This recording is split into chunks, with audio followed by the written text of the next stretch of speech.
Hi, my name is Ann Edenfield-Sweet. I'm Executive Director and founder of Wings for Life International. And I am so grateful that you are with us tonight for our Wings for Life educational program because we are going to be educated by an expert tonight. His name is Franklin Shargell. He has written 13 books. The last one that he wrote is Creating Safe Schools. Now he is in the process of writing Preventing School Violence. And tonight he is going to teach us all about ways and do some quizzes. It's kind of fun. And we're going to find out the truth about school violence and how serious it is, or if it isn't. I think it's pretty serious. Franklin has been a teacher, a counselor, and an administrator in the New York schools. That was his career.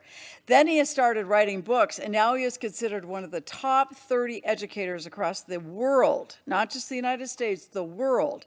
And he's in the process of writing this new book that should be coming out very shortly. So I am very pleased that tonight we have Franklin with us. So Franklin, come and teach us all about preventing school violence. Here you go.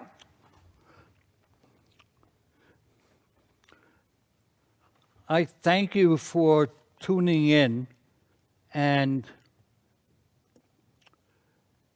let's deal with the quiz.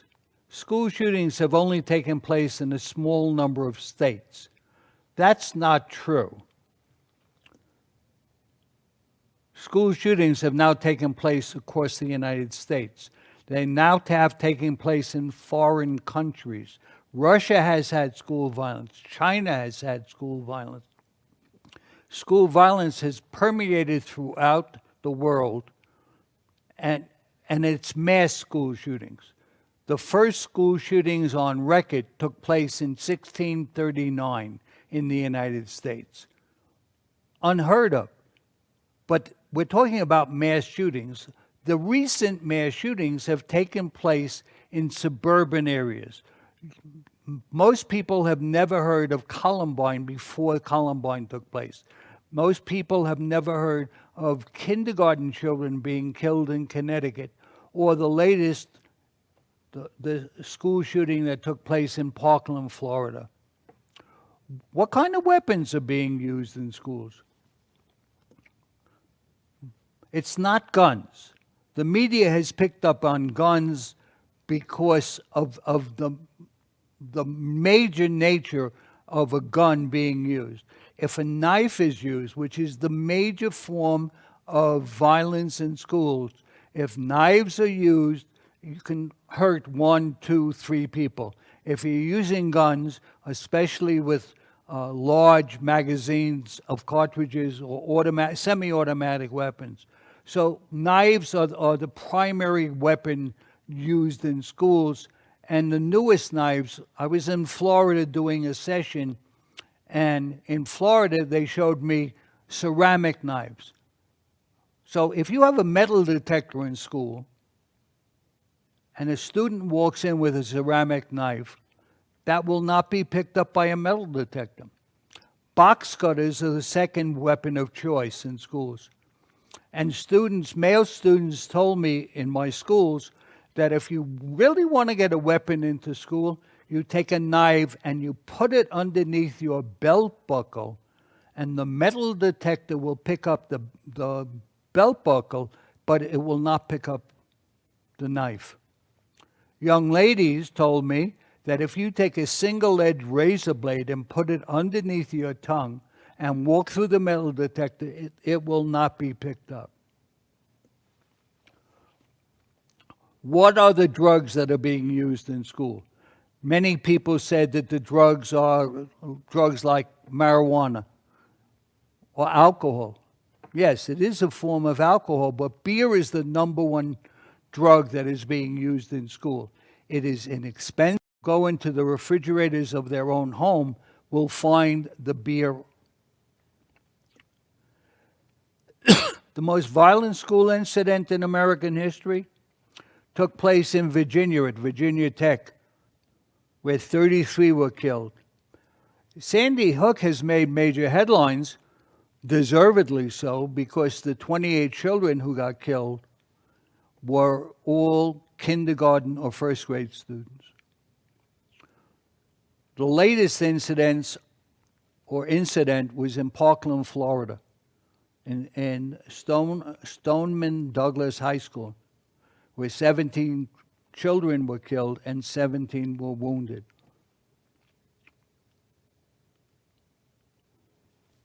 Are schools safer or more dangerous? It depends on who you ask. If you ask parents, they're going to say more dangerous. But in statistics, they're safer. They're safer than they've ever been. We do not know what is going to happen when in-person learning resumes across the country. COVID will have a major impact on schools. It is already having a major impact on school safety.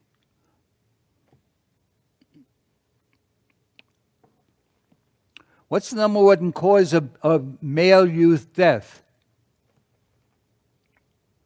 It's accident. An accident is unintentional. Number two is homicide. But homicide is the number one cause of death of children of color in schools. Suicide, which started out before COVID, is number three. Depending on who you're asking, it either is number two or number one cause of youth death. By the way, that question is a little strange, because it's not only the number one cause of male youth death, but female death as well.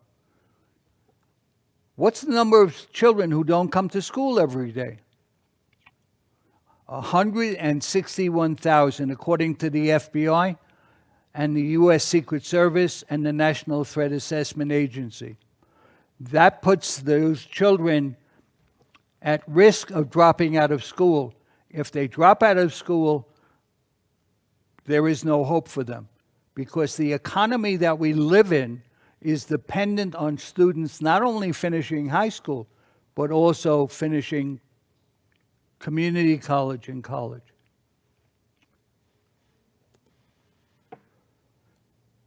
What do school shooters have in common? Well, Columbine gave the perception that there was a trench coat mafia. But that's not true, because the Secret Service and the FBI have reported they have nothing in common.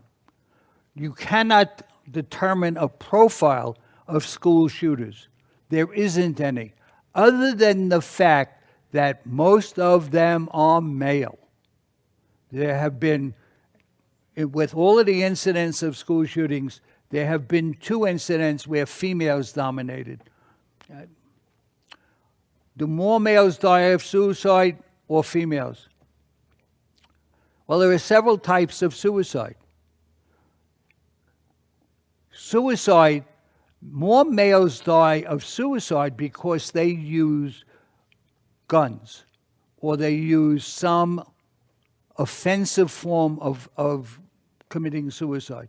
Young ladies use poison. So while young ladies make more attempts, more males die because guns are much more fatal than poison. We are reading newspapers, watching television, seeing the movie, and we see that violence permeates the American landscape. But less than 5% of violence takes place in schools. Most of it takes place in the streets. It takes place in neighborhoods. It's not in schools. But bullying takes place in schools. Where does it take place? In which kind of school? Most of it takes place in middle schools. But more and more we are getting reports of young children in elementary school being bullied. And again, this has been exacerbated by COVID. Do more males engage in bullying than females? It depends on what kind of bullying you're talking about. Males use face-to-face. I'm going to beat you up after school. I'm going to beat you up at the end of the game. So it's a physical confrontation. Females use the internet and use rumor. And so males and females are now pulling equal. It used to be that males dominated bullying, but now it's just about equal.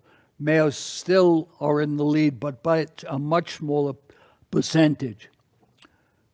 Most school violence takes place where? In high school. Where in high school does most school violence take place? Bathrooms, school lunchrooms, even school classrooms. So that's where people need to be on guard. More and more of school violence is now taking place in schoolyards. And we need to have people in schoolyards protecting, or we need to have closed-circuit television there. Where does sexual abuse take place? Does most of it take place in school? All of the reports say most sexual abuse takes place in the home. Families are causing sexual abuse on a larger scale than in schools. Why do students carry guns? They do so for their own protection. They are not looking to do harm. There are students who bring guns to school to protect themselves from being bullied. What percentage of American teenagers have sexting? Depending on who you listen to, it's either 3 to 7% from Psychology Today, or USA Today is reporting 25%.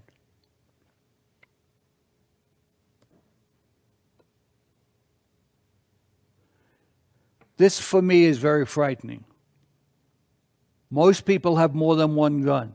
So when you start looking for every 100 people, there are 120 guns in homes. We have in the United States today 393 million people. There are more guns than there are people in the United States. Gangs used to be predominantly in urban areas. They have now spread out to rural areas. We have now had school shootings in parochial schools, on Indian reservations, on suburban areas like Columbine. It's not just an urban area problem. Where does school bullying begin? Again, it begins in middle school, but again, it has made its way down to the elementary school as well. That doesn't preclude the fact that it's also taking place in high schools. Now, most of the guns that are being used in school shootings are legally obtained. They're coming from the homes. And what we need to do is we need to start locking up the guns in homes. And the new book proposes that law enforcement, instead of using metal detectors, which I can answer in my school do not work, there are too many entrances and exits to schools, and they cannot all be watched. We need to have law enforcement lock up guns by giving out locks, gun locks, in schools so that students can't bring it in to the school. And the other thing is all book bags, in my opinion, should be clear plastic.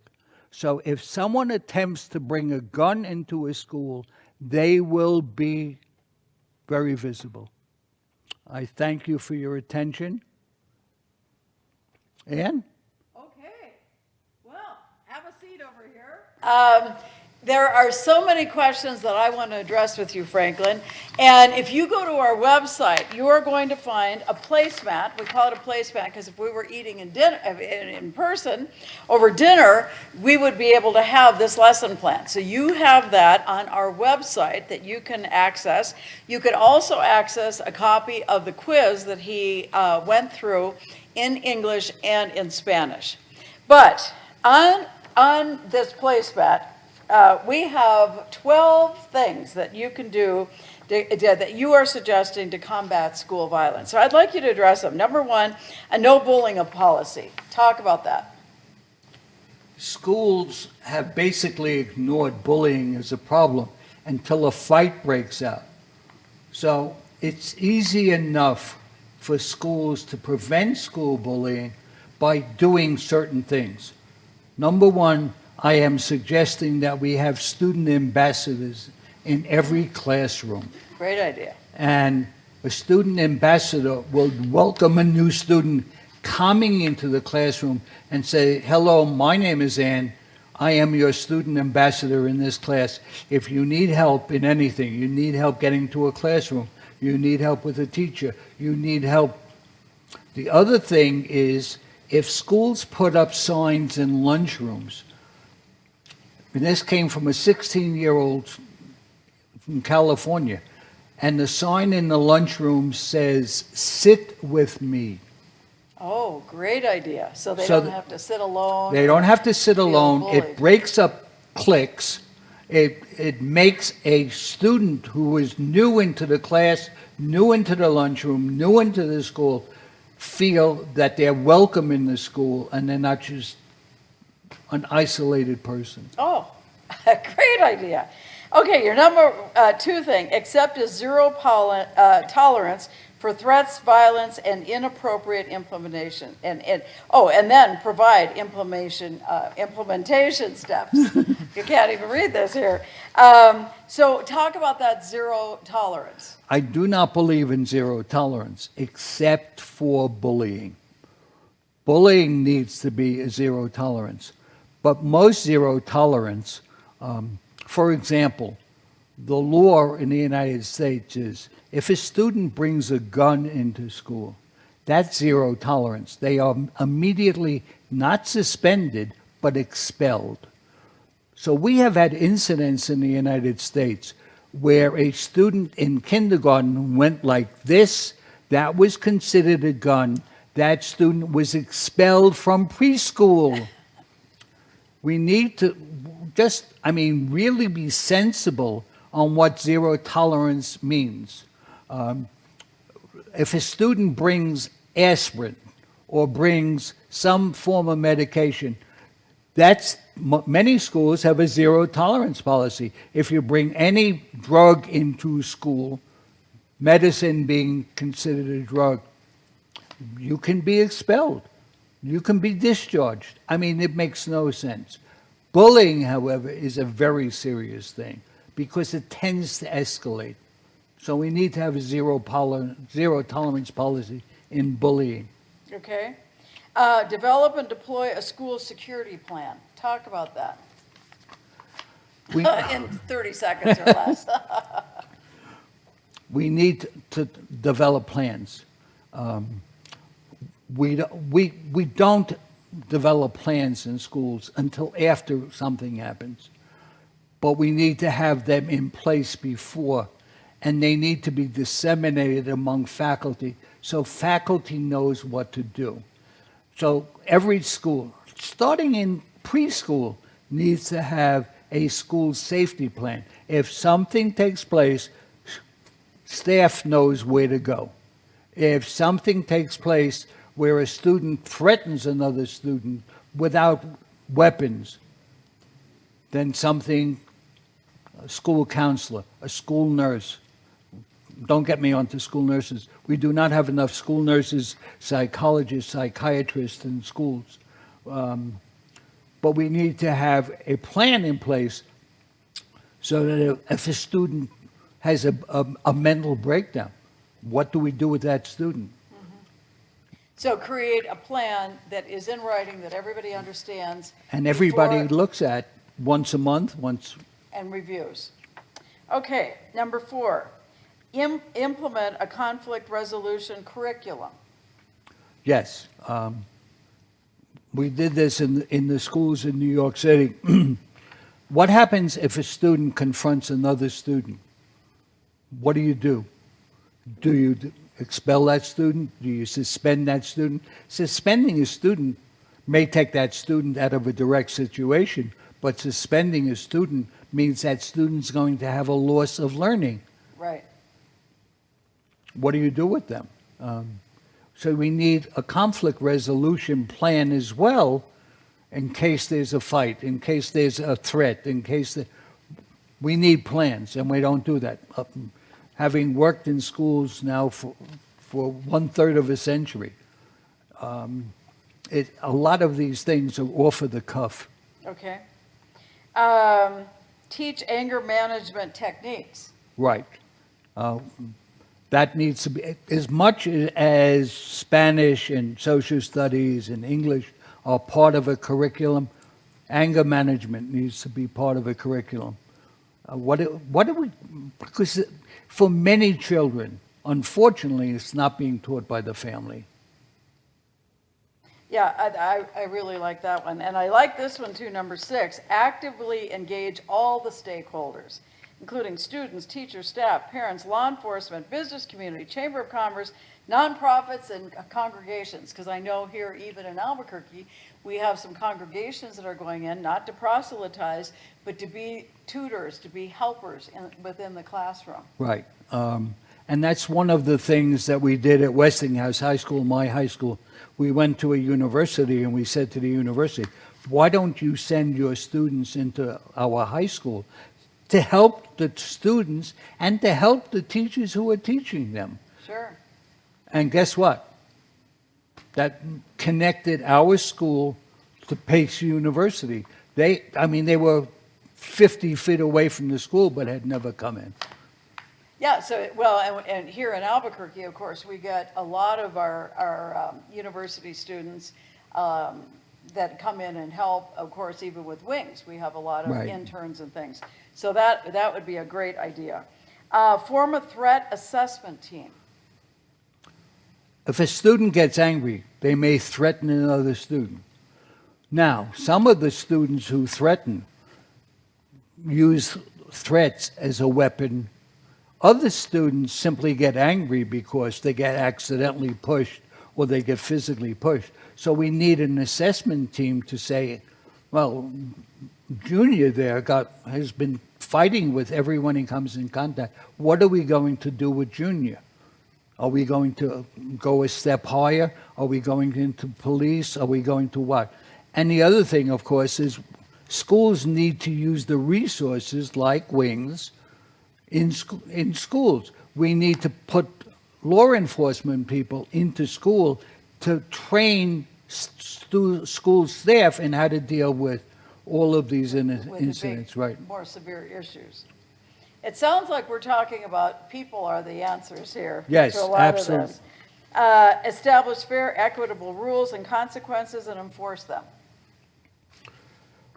Most schools have rules, but most schools don't have consequences rules. What happens if you do something?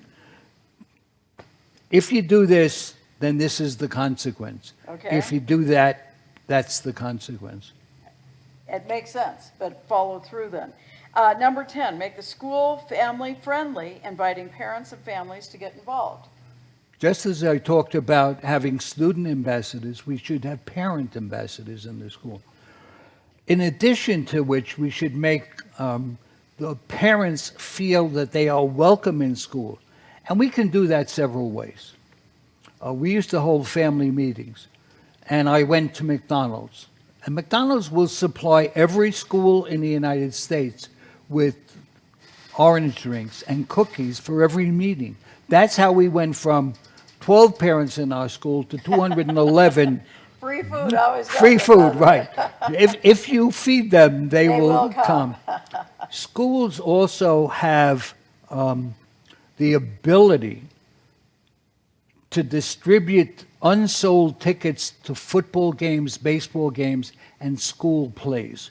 So instead of having empty seats in an auditorium, why don't we say to parents, if you come to a parent meeting, Here's a free ticket. Here's a free ticket to come.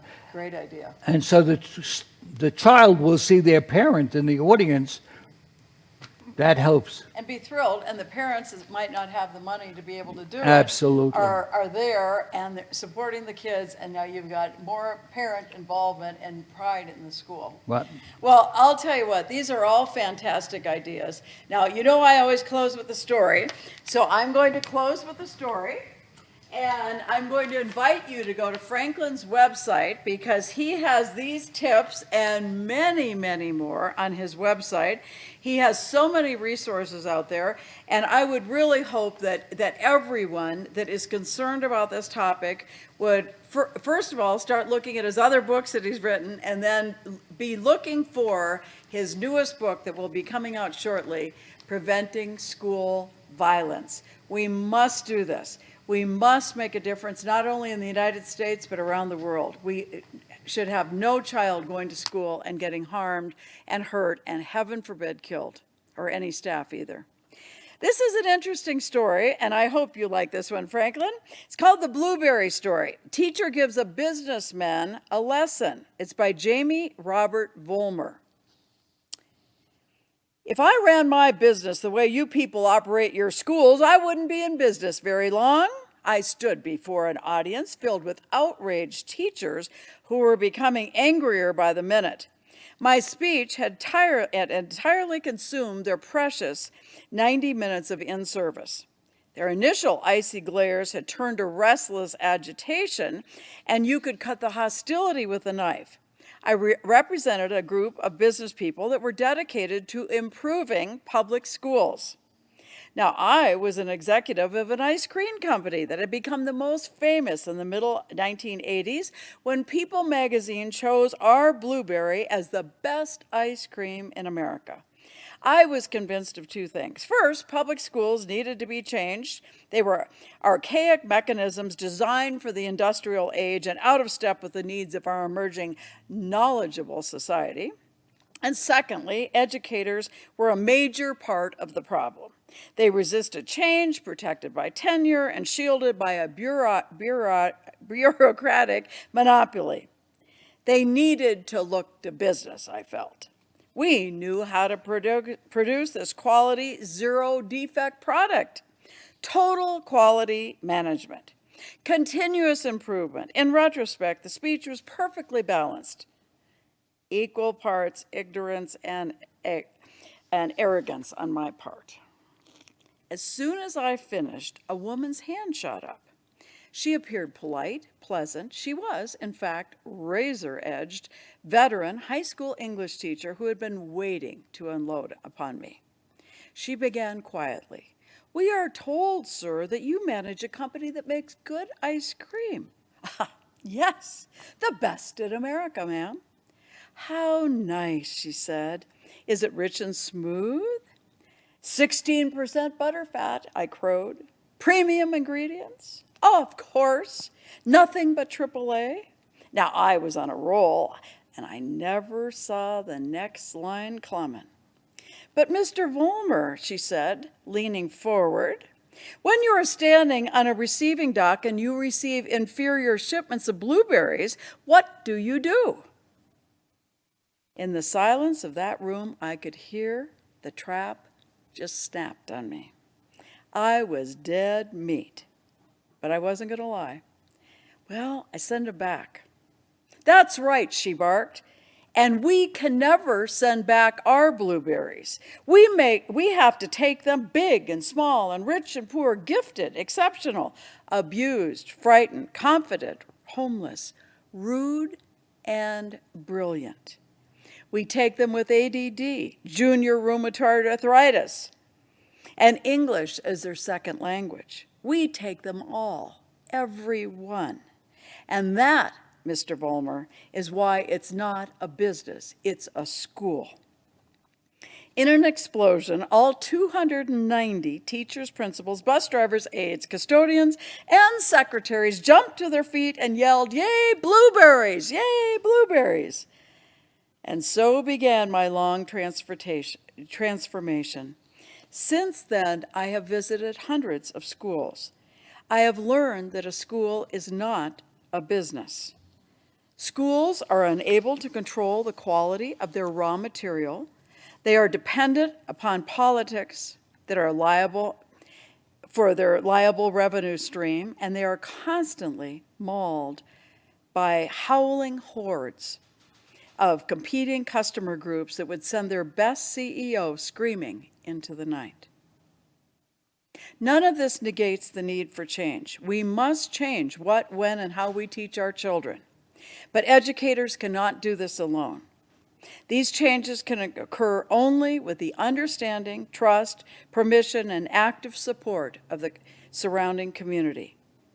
For the most important thing I've learned is that schools reflect the attitude, beliefs, and health of the communities they serve, and therefore, to improve public education, it means more than changing our schools. It means changing America. Well, I thought this story kind of fit. We need to change a lot of things in America. And I think Franklin has a lot of fabulous ideas. I think we need to read his book. We need to work in our own individual communities and need to try to make the change that is necessary to prevent the violence and any of the horrific things that we are seeing that are happening in our communities. So thank you for being with us tonight. If you are with us with Facebook or Zoom, this will be the end of the program. If you are part of our Zoom audience, we are going to get right into our breakout rooms, and you're going to get to talk to Franklin himself and ask him all kinds of questions. So thank you, and join us next week. I'm going to be talking about banquet manners and so much more, because next week we are preparing for our celebration, celebrating 25 and 26 years. We couldn't do it last year for 25 because of Zoom, because of COVID. So now we are going to have an in-person meeting, but I want to train everyone on manners. And so we're all prepared for that banquet, and we all use our best manners. So I hope you'll join us next week. Thanks, everybody, and good night.